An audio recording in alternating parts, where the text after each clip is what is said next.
नमस्कार मैत्रिणींनो, आज बघा मी काय बनवते. आज आहे ना तूप काढण्याची पद्धत सांगणार आहे तुम्हाला, एकदम सोपी अशी. पाहू शकता का किती दाणेदार असं तूप झालेलं आहे. आपलं घरचं तूप आहे. खूप छान तूप होतं, खायला पण खूप टेस्टी होतं. तर तुम्ही नक्की पूर्ण प्रोसिजर बघा, तुम्हाला नक्की आवडेल. खूप सोपी पद्धत आहे. जास्त भांडे भरवायची गरज नाही आहे ना, मिक्सर चालवायची गरज नाही, काहीच करायची गरज नाही आहे. तर बघा मी कसं बनवते ते. सगळ्यात पहिले तर आहे ना, मी 15 दिवसाची मलाई घेतलेली आहे. तर माझा पूर्ण फुल टोप भरलेला मलाईनी तो आता एका मोठ्या टोपात काढून घेणार आहे मी. तर ही सगळी मलाई आपल्याला एका टोपात काढून घ्यायची आहे. तर ही बघा सगळी पुसून मी मलाई काढून घेतलेली आहे. आणि आपल्याला आता याच्यामध्ये ना दुपटीने पाणी टाकायचं आहे. एक मी अर्धा टोप एवढं पाणी टाकलं होतं मलाईमध्ये आणि व्यवस्थित मिक्स करायचं आहे. तर मिक्स करून झालेलं आहे. आपल्याला आता याला असाच टोप आहे ना गॅसवर ठेवायचा आहे. गॅसवर ठेवून आहे ना आपल्याला फक्त ह्याला गरम करायचं आहे, उकळी येऊ द्यायची नाही. फक्त म्हणजे ते वितळलं पाहिजे. मलाई सगळी आपल्याला आहे ना वितळून घ्यायची आहे.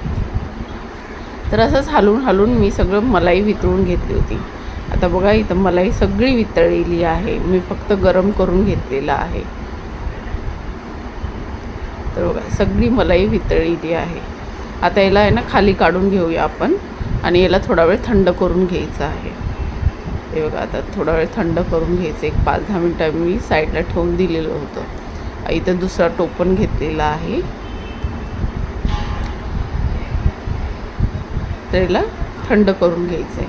आता हे बघा थोडा वेळ मी थंड करायला ठेवलं होतं, तर थंड झालेलं आहे. तर मी एक गाळण घेतलेली आहे आणि गाळणीच्या साहाय्याने आहे ना आपल्याला हे सगळं जे आपण मलाई वितळली होती ना ती सगळी आपल्याला गाळून घ्यायची आहे. तरी काय होतं माहिती आहे, 15 दिवसाची मलाई असते ना तर त्याचा आहे ना थोडासा वास यायला चालू होतो. त्याच्यामुळे ना आपल्याला हे गाळून घ्यायचं आणि हे सगळं आपल्याला जे लास्टचा चोथा राहतो ना ते सगळं काढून घ्यायचं आहे. जर तुम्ही फ्रेश मलाई वापरत असाल ना, म्हणजे एक 8 दिवसात तूप बनवत असाल ना, तर तुम्ही हा मलाईचा आहे ना काहीही करू शकता. जे गाळून घेतलेल्या मलाईचं खरवससुद्धा बनवू शकता. तर मी अशा पद्धतीने सगळं गाळून घेतलेलं आहे.